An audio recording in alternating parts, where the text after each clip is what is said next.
No dia 1º de julho de 1994, a capa da Folha estampava duas manchetes. Diego Maradona havia sido pego num exame de doping no meio da Copa do Mundo. E mais abaixo, uma nova moeda, a terceira num período de 1 ano, começava a circular no Brasil. Com Maradona fora de campo, a Argentina acabou caindo nas oitavas de final e deixou precocemente a competição. Já o Brasil voltou para casa com o caneco após derrotar a Itália numa final dramática, vencida na disputa de pênaltis. Talvez o noticiário da Copa do Mundo tenha ofuscado as manchetes econômicas daquele julho de 1994. Mas a moeda lançada naquele ano mudaria os rumos do Brasil nas décadas seguintes. O real conseguiu estabilizar a economia e combater a hiperinflação galopante que assolava o país, além de catapultar um de seus criadores ao cargo mais alto do Executivo Federal, lugar que iria ocupar nos 8 anos seguintes.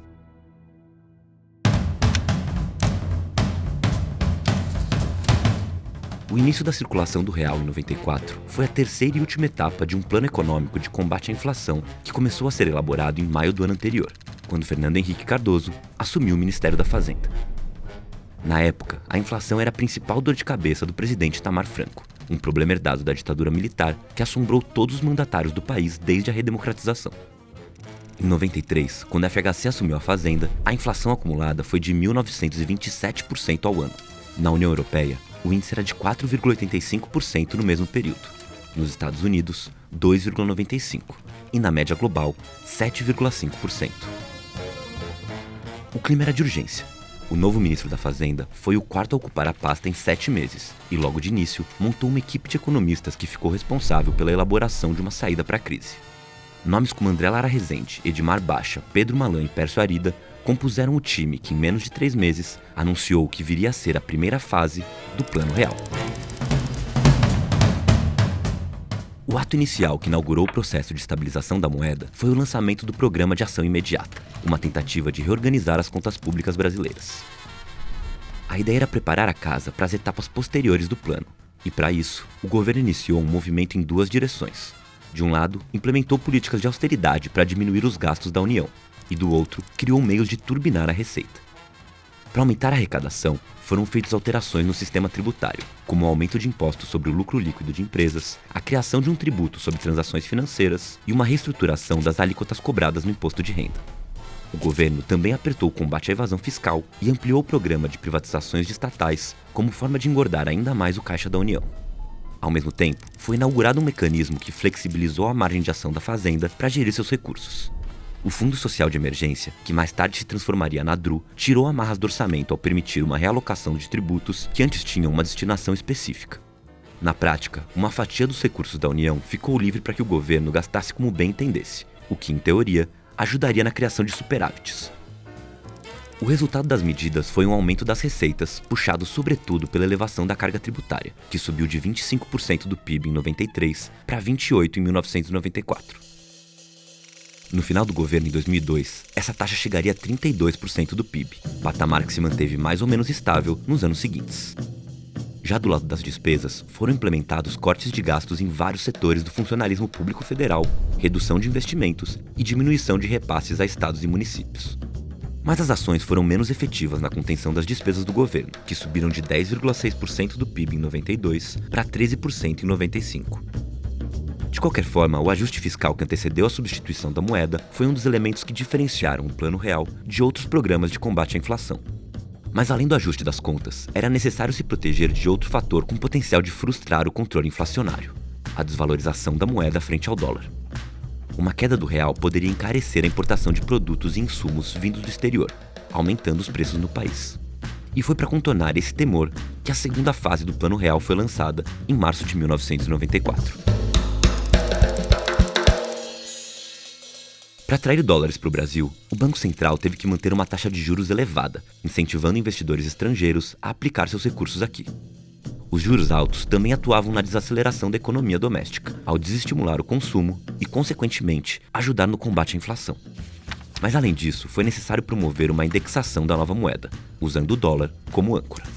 O governo estabeleceu um regime de câmbio fixo, quando ficou definido que R$1 teria valor similar a $1. A vinculação deu credibilidade à moeda, e a partir daí foi necessário travar a inflação para iniciar um processo de transição do cruzeiro real para o real. A operação montada pelo governo funcionou assim. Em março de 94, foi criada uma espécie de moeda fictícia, a Unidade Real de Valor, ou URV. Ela não servia para circulação, mas dava uma base de cálculo para as variações do cruzeiro real. No dia 1º de março de 94, por exemplo, uma URV valia 647 cruzeiros reais. No dia seguinte, a mesma unidade era cotada em 657. E no final de junho, a URV já havia dado um salto para 2.750 cruzeiros reais. Nos 4 meses de convivência entre a antiga moeda e as URVs, valores contratuais como salários e benefícios sociais foram gradualmente convertidos para a nova unidade, que tinha sua cotação ajustada diariamente pelo Banco Central. O final desse ciclo ocorreu no dia 1º de julho, quando o real entrou em circulação, valendo uma URV. A partir daí, a terceira e última fase do plano bolado pelo ministro da Fazenda de Itamar Franco e sua equipe de economistas começou a entrar em vigor. Era hora de colocar em circulação o novo padrão monetário que até hoje vigora no Brasil.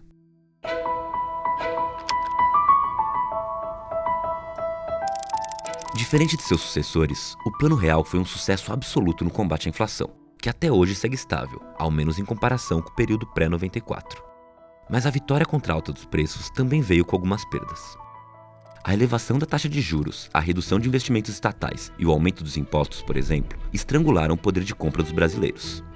Outra consequência foi o aumento do desemprego, que subiu de 6% ao ano em 94 para quase 10% no final do milênio. Por outro lado, a maioria dos brasileiros avalizou as iniciativas do governo. Após vencer as eleições de 94, FHC foi reeleito por um segundo mandato em 98, dando início ao período de maior estabilidade política e econômica do país desde a redemocratização. Mas foi também durante seus anos à frente da presidência que o tucano viu pela primeira vez a moeda que ajudou a gestar ser abalada. Em 97, uma crise vinda de países emergentes na Ásia gerou incertezas nos mercados globais. Investidores buscaram refúgio em economias mais fortes, como os Estados Unidos e a União Europeia, e o fenômeno também impactou o Brasil, que assistiu a uma fuga de dólares para países mais ricos. Como o real era atrelado à moeda norte-americana, o Banco Central passou a ter dificuldades para segurar o câmbio, o que levou a um novo ciclo de alta da taxa de juros e ao esvaziamento das reservas internacionais brasileiras. Em 99, após queimar boa parte dos seus estoques monetários, o BC se viu obrigado a mudar o regime de câmbio fixo para um modelo flutuante. O controle saiu das mãos do governo e o real passou a variar de acordo com os fluxos de mercado. Para evitar uma disparada do dólar, a solução encontrada foi a criação do chamado tripé macroeconômico. O mecanismo, em vigor até hoje, inaugurou o regime de metas de inflação e a Lei de Responsabilidade Fiscal, que impôs controle aos gastos da União. No fim, o real sobreviveu à crise e nas décadas seguintes consolidou sua vocação de moeda brasileira. Superada a turbulência, o ex-ministro da Fazenda de Itamar passou a faixa presidencial para o seu sucessor com uma avaliação regular perante a população, 26% de ótimo ou bom contra 36% de ruim ou péssimo. Apesar disso, carregou como legado a criação do plano que estabilizou a economia brasileira e deu fim ao processo de hiperinflação que assolou o país. Assim como no ano de lançamento do real, FHC também pôde presenciar um prazer futebolístico em seu último ato como presidente. Em 2002, antes de deixar a cadeira de chefe do Executivo Federal para ceder seu lugar a Lula, o pai da atual moeda brasileira pôde ver a seleção levantar, mais uma vez, a taça de campeão do mundo.